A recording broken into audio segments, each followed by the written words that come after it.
Welcome to the Future Successes Podcast, where the future is now. My name is Madison Zovish, and today I'm here with Maya Ford, and today we have the pleasure of being here with James Davison, the head performance coach of Overtime Elite. Let's give him a round of applause. How are you doing this morning? I'm great. How are you? I'm great. How are you, Maya? I think I'm pretty good.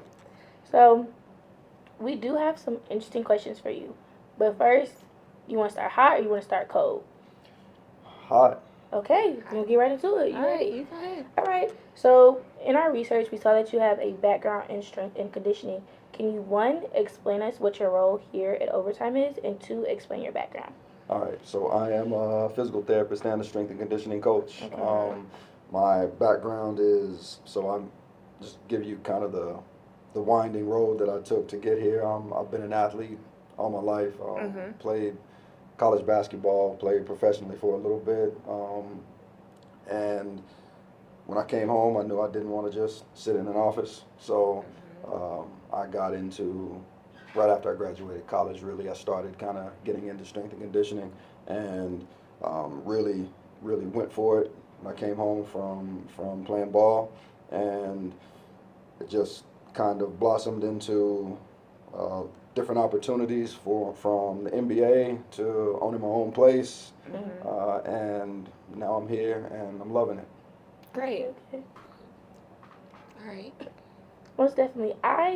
In doing our research, I feel like I was so interested, especially in your background, because I don't know if you were told before, but I'm going to Michigan State for athletic training. She's going to Tuskegee University for finance. Good. So I was like, when I read about you, I was like, oh, I really do like the way, because you say that your forte is creating and integrating training programs that help build athletes to improve mobility and avoid sports-related injury. So what about avoiding sports-related injury is so important, and how do you do that? So there's a saying: the best ability is availability. So it doesn't matter how strong or how fast or how skilled you are if you're always on the bench in street clothes, right? If you're not out there on the field or on the court, nobody cares. So that is really the biggest part of what we do, and it's another reason why I wanted to go to physical therapy school, so I could do what I do better. As a strength coach, your scope is a bit limited, and now I can give my athletes care throughout the spectrum. So from day one post-op all the way to well past healing and ready to perform at the top level. All All right. In doing our research, we learned that you have a background in education. How would you say that helps you work with athletes with various ages and personalities? It helps a lot, actually. You learn, especially. So when I started teaching, I was much younger, not as mature, and sometimes it was a struggle to deal with certain individuals, certain types of personalities, because you sometimes it makes you want to act unprofessionally, and so you learn to deal with that, and being older, being more mature. I mean, that helps a lot. But those skills, I kind of laid the foundation for kind of mastering those skills while I was in the classroom. So that helps a lot. And with what we do, the relationship is the most important thing. So a lot of these guys, I spend time with them outside of this building. We go eat, we hang out, we just talk. It doesn't have to be about anything that has to do with OTE. Just you have to be normal people. There has to be a mutual level of respect, so that when I do say something, maybe something that they don't want to hear, they know that it's coming from a good place. Absolutely. Trust is everything, Yeah. especially in athletes. And I would say it goes a long way with education and also just working with young people in general. Especially. So, if you were talking to your athletes, how would you describe success versus achievement for them? I think success is something that there has to be some internal motivation to be successful. You know, if you're looking externally, that stuff can be fleeting. That can kind of derail your motivation. If all you're looking for is what you called achievement. You know, so if you want people to say that you're good, or you want awards, or you want a lot of money, like, you know, that doesn't really drive what I consider success. You know, what I consider success is, one, being very content and secure with who you are and what you're doing, and then also, you know, being able to have some kind of positive effect on others. Great. What would you say is the extra sauce that goes hand in hand with hard work? Mm, consistency. Mm. You know, hard work for a couple days is all good, but hard work over the course of, you know, whatever you're trying to do, that's what's gonna help you succeed. Absolutely. Yeah. Okay.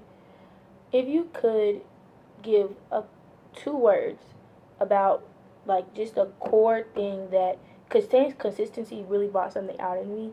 So, what's something that, and you had to have a moment of resilience? What's 2 words that you would give somebody to keep going? I think grit is one. You know, Okay. you have to have it. Life is not always fun and easy, so you have to be able to persevere. You have to be willing to be uncomfortable. And the second is positivity.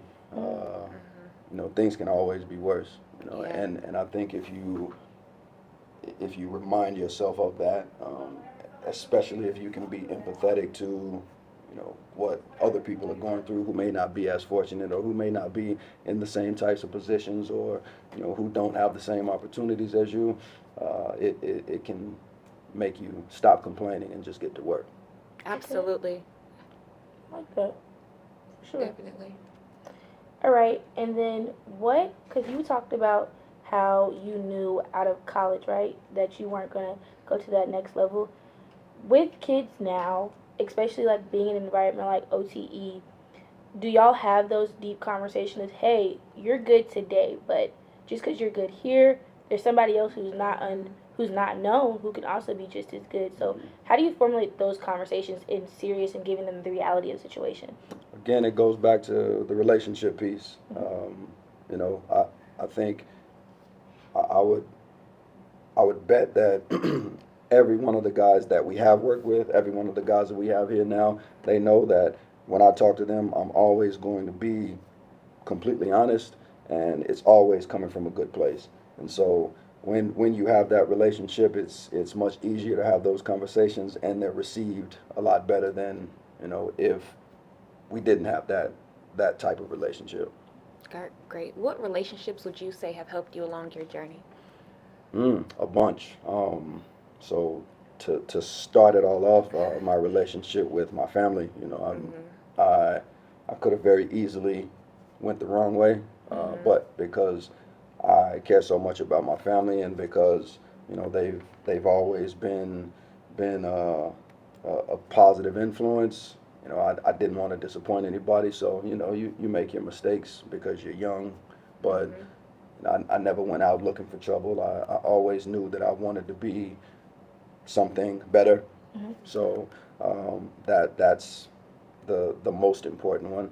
And then, you know, as you go, you know, the people that you choose to surround yourself with. I was never a yes man kind of guy, and I don't really care for those kind of people.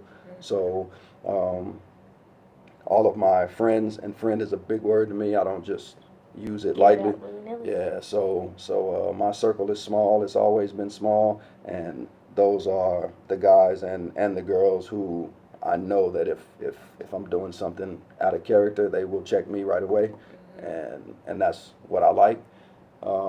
And professionally, you know, you find people who appreciate your drive and your character, and you find that, you know, even if they don't necessarily let you know it, you kind of, as you go through your career, you find that they've helped you. You know, sometimes it's subtle, but sometimes it's very overt. You know, I'm here because of one of the relationships that I built professionally. A guy that I worked for in Philadelphia when I was with the Sixers.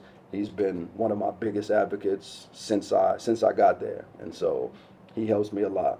So I think, you know, in those three areas of your life, if you choose wisely, those people really lift you up and help you succeed. Okay. I think we've been hot for a real long time, so Yeah. we're gonna We're gonna cool it down. right? All right. So we are at a basketball facility. Mhm. So I want to know, who's your top 5? You don't gotta do positions, Mhm. but just in general, who's your top 5 Top 5, like here or top 5? all time, like Just, professionally? Yeah. ooh, man, that's tough. It can get controversial. Yeah. That is tough. I mean, Mike, of course. There we go. You know, Okay. Man, y'all asked me this one. Shaq. Okay. Okay.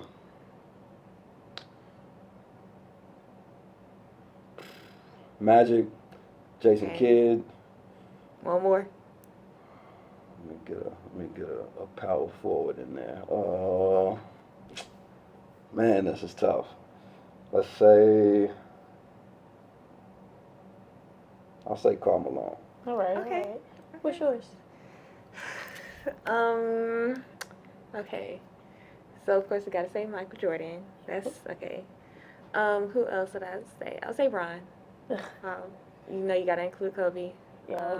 Trey Young. Okay. And who would be my last one? Let me switch out Carl for Bron. Okay. Yeah. Okay. He has to be in the top 5. He absolutely No, has he does to be. not. Yes, No, he does. no, he does Yes, not. he does. No, he does Yes, not. he does. No. Okay, finish. Go ahead, finish. Who would be my last one? Who would be? I would say Pippen. That's all. Okay. Okay. That's tough. Okay, if I had to choose, I had 5 people I could go with. I'm taking Steph. Okay, that was a Taking good one. Shaq. Okay. I'm taking Giannis. Okay. I'm taking Ant. And I'm taking Kobe. Okay. Who else? Recent. Jason Tatum. Recent. Honorable mention. Yeah, honorable mention. I'm not taking Kobe. I'm not taking Bron at all. No. Oh. No. Okay, that was. Damn. But think about it. That. I would rather have a team where I know that everybody got skills than have to rely on one person. But he's such Just a- like Exactly, he's such a team force. guy. No. He's Exactly. a team guy though. He's a basketball savant. He plays gotta be mistake-free basketball, Exactly. and he doesn't have to score. He Right. doesn't have to score. I don't think we'll ever agree on that. All right. Here's another, cool question, and we've been debating on this all day long. Would you rather fly or freeze time? Man, y'all come up with some tough questions.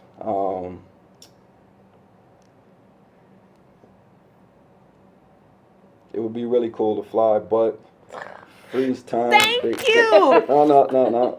Freeze time because Thank you.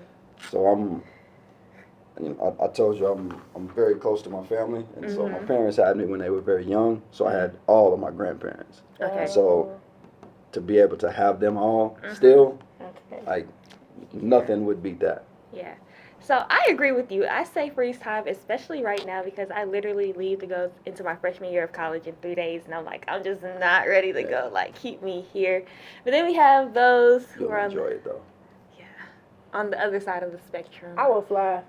You'd fly. 10 toes That down. would be cool. I would fly. I will. But we appreciate you coming today. Yes, Let's go ahead and thank give you. a round of No problem. applause. Thank you for spending time with us today. It was great.